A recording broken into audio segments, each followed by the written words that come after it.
Hey guys, what's up? So I wanted to bring this information to your attention as quickly as I could. This has just been updated within Yu-Gi-Oh organization, which keeps up to date with a lot of the interactions of how the new packs are coming out and to do with tournament release information as well. This is now important information in relation to the COVID-19 situation regarding tournament policy for European regions.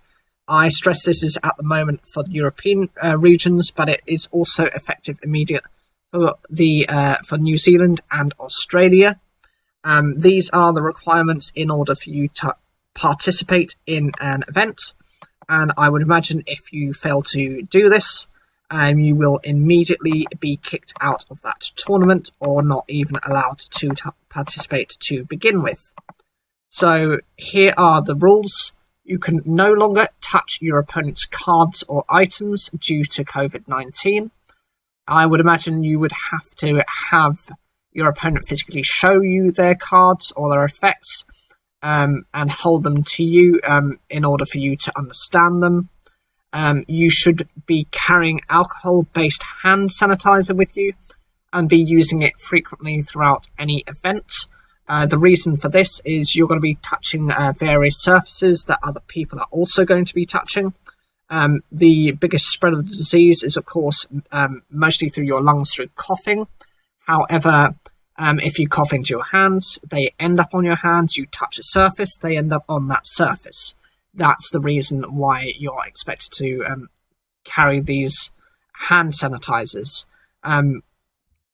Obviously, they'll probably supply something for you, but you will be expected your own personal ones. And this is a key one.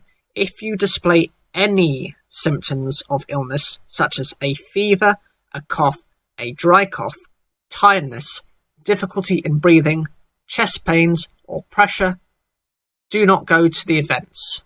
It's as simple because it might not be the virus, it could be a basic flu, but you don't know. And they don't want to take this risk. If you show any symptoms or signs of illness, tournament organisers reserve the right to deny entry to the venue. Should entry be refused, Konami and or tournament organisers are not responsible for expenses. So keep in mind, if you are planning to try and fly to another part of the country, that's completely your responsibility. If anything goes wrong, that's your fault, and you will likely be prevented from entering the tournament if you end up with any of the signs above. You need to follow all local social distancing rules. This may result in restrictions on how many people can be in a venue, distance and rules regarding protection equipment. This is important because each country within Europe is going completely different. Do not take the European Union as one big almighty power that does exactly the same thing. Each country is doing something different. Germany is doing something different. France is doing, Spain, Italy, they're all doing something different.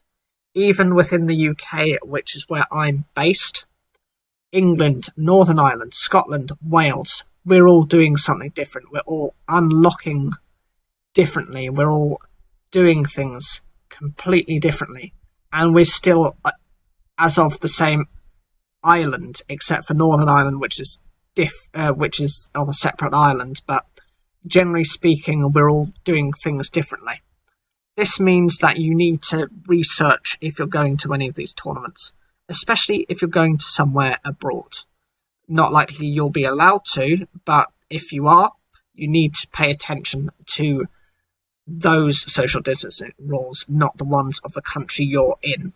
So, for example, if you were going from Spain to Italy, it's Italy's rules you'll have to look to, in the same way that if it was vice versa, and the Italians were going to a Spanish tournament, they'd have to look at Spain's guidance. For those who aren't aware, just to give a small breakdown of England's, I won't specify the other regions because I can't remember them, but we are still in a form of lockdown. We are receiving a bit of easing at the moment. There's still a debate on the whole 2 meters social distancing, but as of now, we're still in effect of the 2 meter distancing. We have, as of today, as of the time of recording, reduced from level 4 threat to level 3 threat, which means it's gone from the significant risks of the virus being around to more localized general contractions of the virus, which means it's still around, but it's not as potent, and the figures aren't kind of spiking as they were, say, a month ago.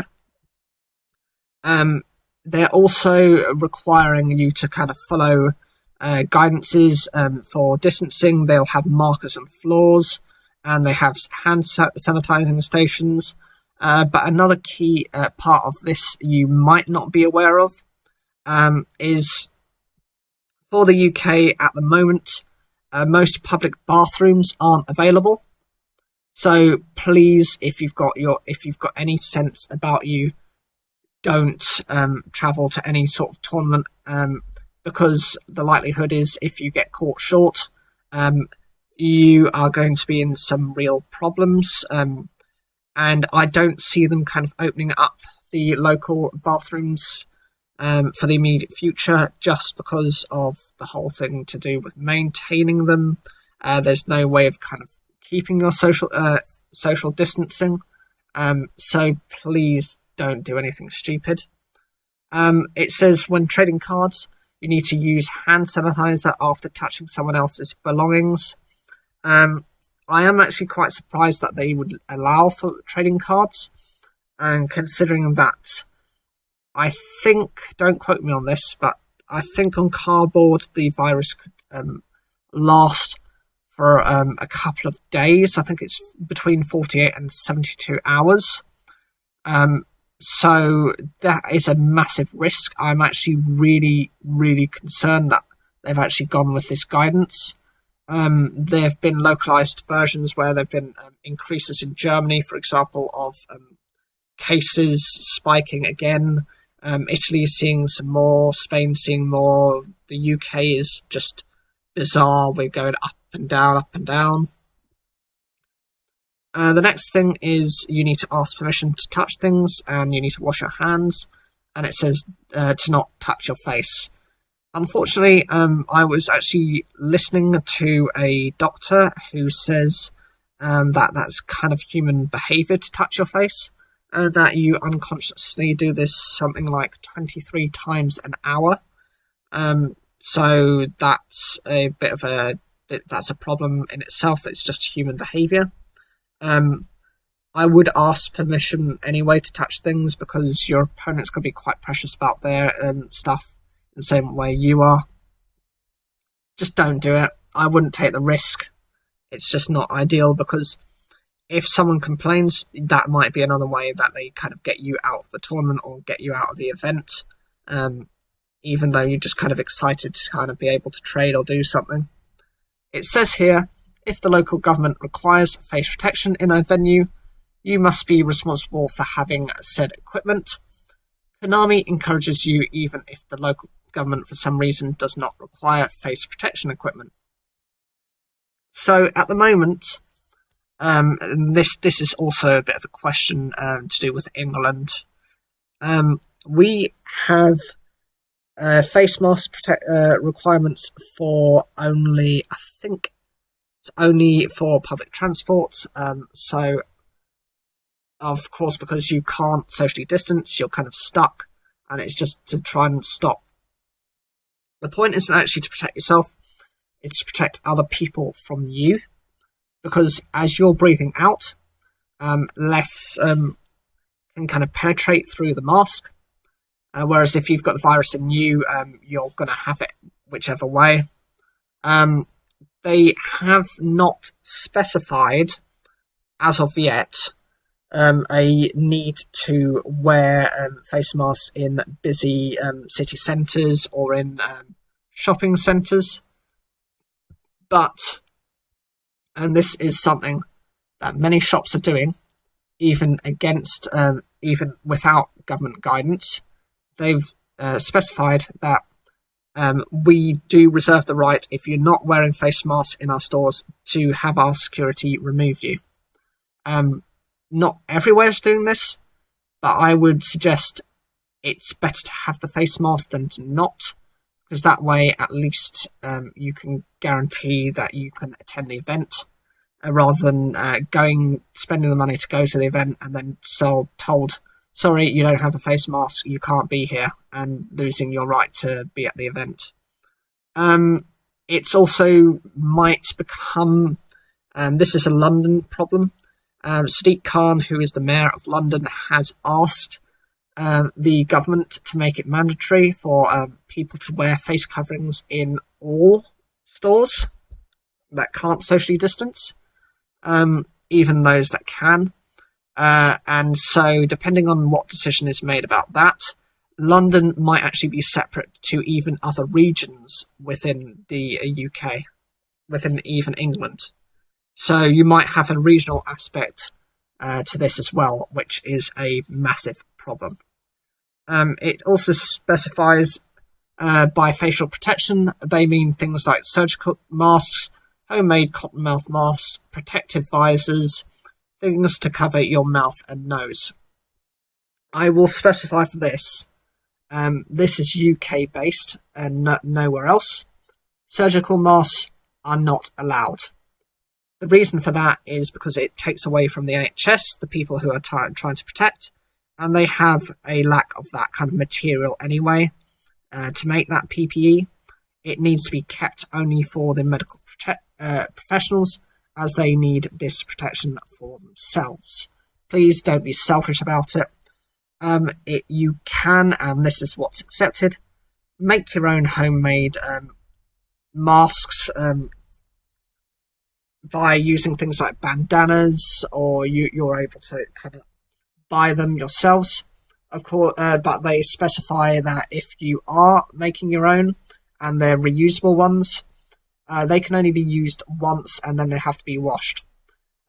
So the point of this is you'll have the virus in your cloth, and so rather, if you were to wear it again, that virus would be in the cloth.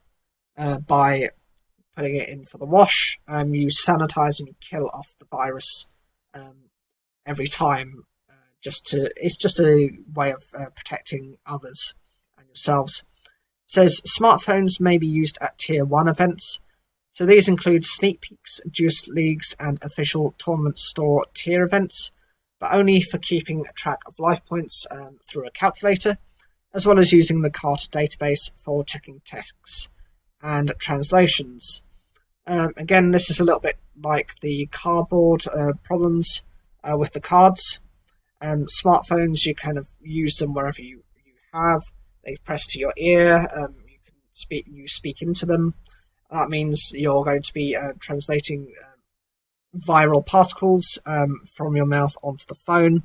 And of course, if you're touching the phone, you're touching other surfaces, and you're likely to kind of cause the spread of the virus. The final point they make is, as touching your opponent's cards is heavily frowned upon during the COVID-19 pandemic, your opponent has the right to request you shuffle your deck again as a final cut. This is a good idea, just to avoid kind of touching each other's cards. It prevents them and you from having to kind of sanitize down your cards, which, will ruin them.